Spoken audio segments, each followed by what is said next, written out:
Hi everyone, welcome back to the next video in the cybersecurity series. In continuation with what we were talking about in our previous videos, this in this video we will talk about some of the ways in which we can footprint recon passively, and try to get as much of information as possible.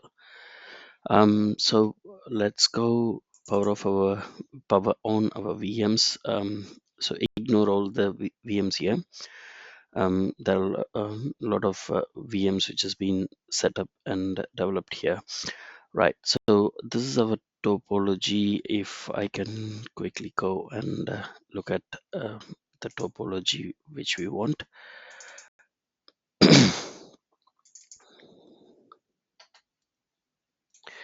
So here's our topology. This is what we are working on. We have a Swansea.acca network, and then we have a remote London network. Uh, we have both Windows Server and a Debian server and a Windows client for us to test. And we have a security operating system. In our case, we are using Kali Linux. However, you can use any security operating system which you want to use, or just a normal Linux distribution where you can add all the packages if you want. It's up to you totally. So let's do that. Let's imagine the scenario that you are now a security administrator, security analyst of Swansea.acca, and you are now going to find out what is the vulnerability, what are the vulnerabilities, what are the weaknesses, weak points within this network. uh, you won't be given all the information, or you won't be given all access to all the uh, servers within the company. So you have to try to find out. One of the ways to find out is to footprint, to go and get some information, basic information. You can do footprinting in two different ways. One, you can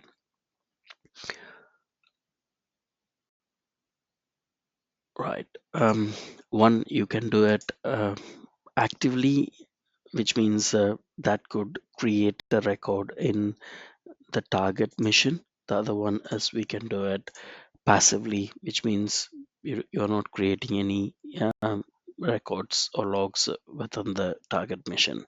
So let's see that. So before we go into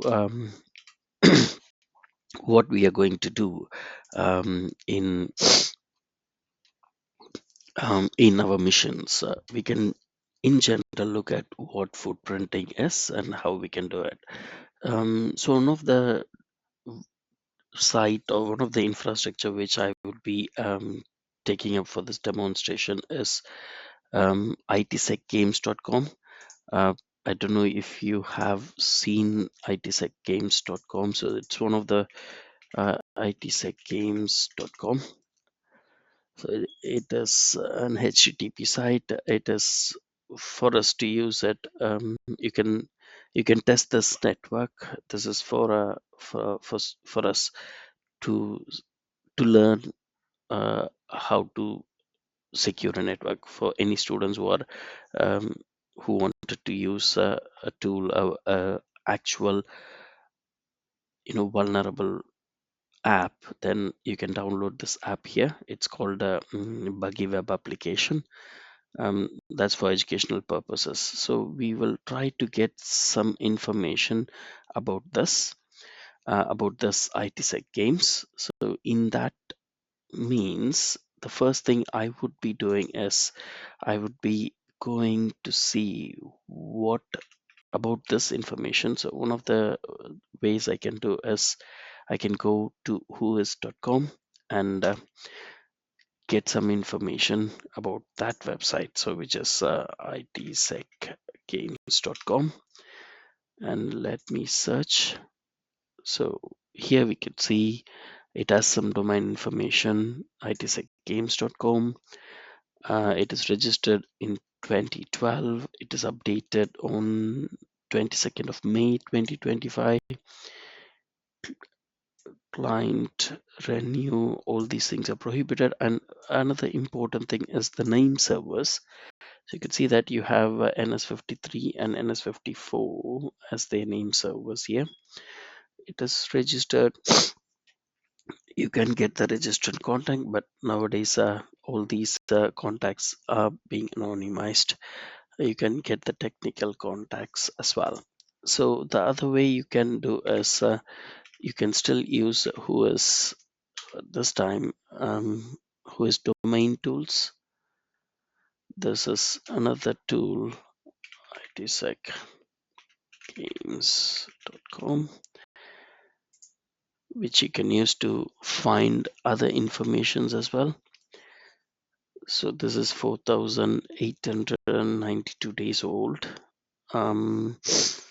These are the name servers, and this is the IP address. The location of IP address is here. Registered and no website. IP history: two changes on two unique IP addresses over 13 years. One change on two unique name servers over the 6 years. You can also get further informations here as well. So this is some of the basic footprinting activities which you can do. So you do that, you get some of the basic information, which is kind of passive. You're not going to leave any records within an organization if you are doing this. Okay. So likewise, you can do it in different ways. Let's go into our Kali now. Right. Okay. Mm. So let's initially, okay, we know that we have itsecgames.com, so that's what we are going to work on at the moment, just to understand what it is. Just we are practicing it. So we're ping itsecgames.com. It pings successfully. So the same thing if I want to do it in a Kali mission. So you do a similar thing, but ping limit your packets to 4 itsecgames.com, and you see from Linux, if you're trying to ping, it is not pinging. So there is a loss of packet here. However, here it pings. Possibly the internet is not connected here. Let's say ping google.com. Right. So the internet in this Kali is not working. Let me do trace route. Possibly, I suspect the routing here.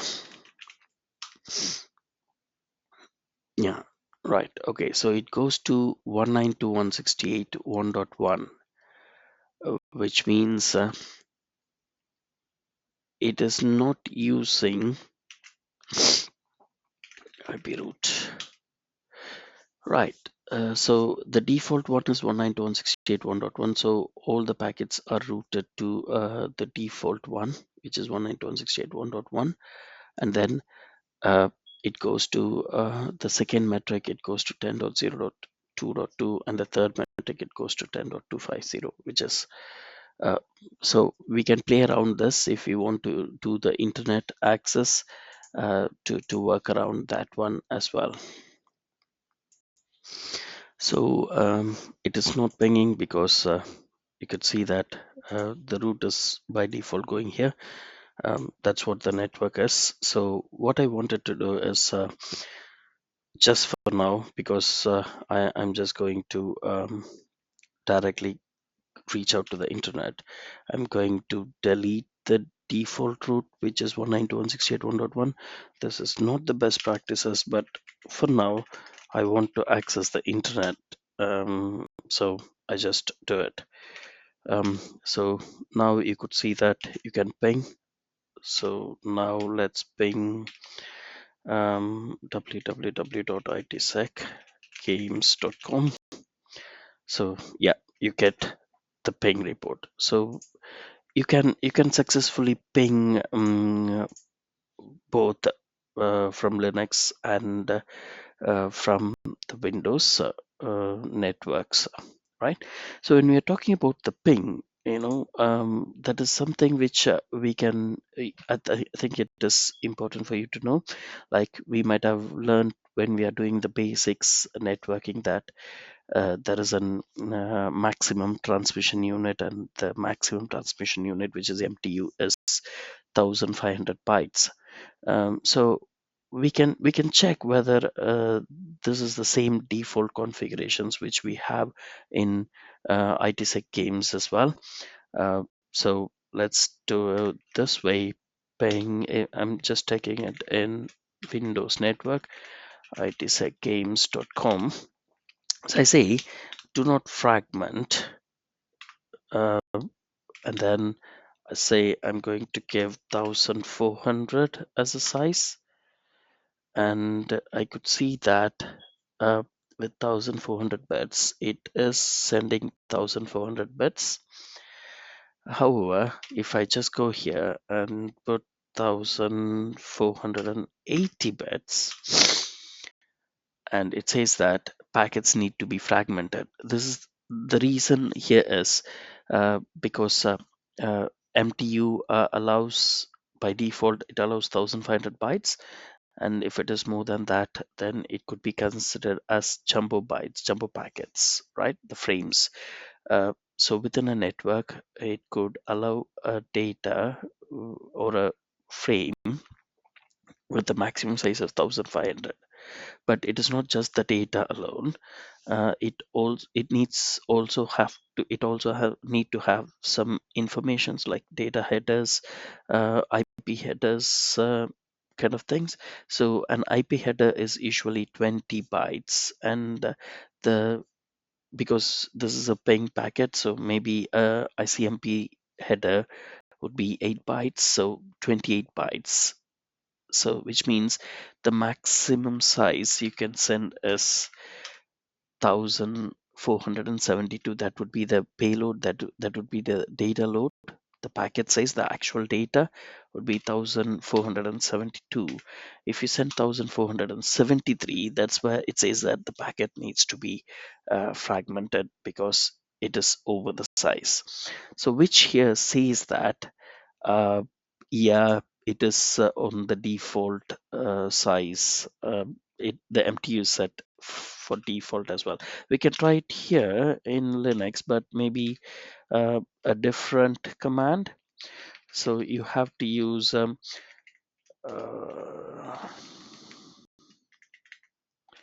itsecgames.com. So you might use -m, which says that do not fragment in Linux, and then uh, the S specifies what is the size. Here we say 1473, and -C means it limits with 4 packets. And so here you could see that it goes for 4 packets, and it says that send message is too long. It is sending 1501 bytes. So this is the advantage for you to using Linux as your security operating system. So here you see that it just says 1500. You can still go and identify that in different ways. But yes, so let's go and say that I'm going to send 1472. It should go. It is not saying that the message is too long. Let's go and say 1400.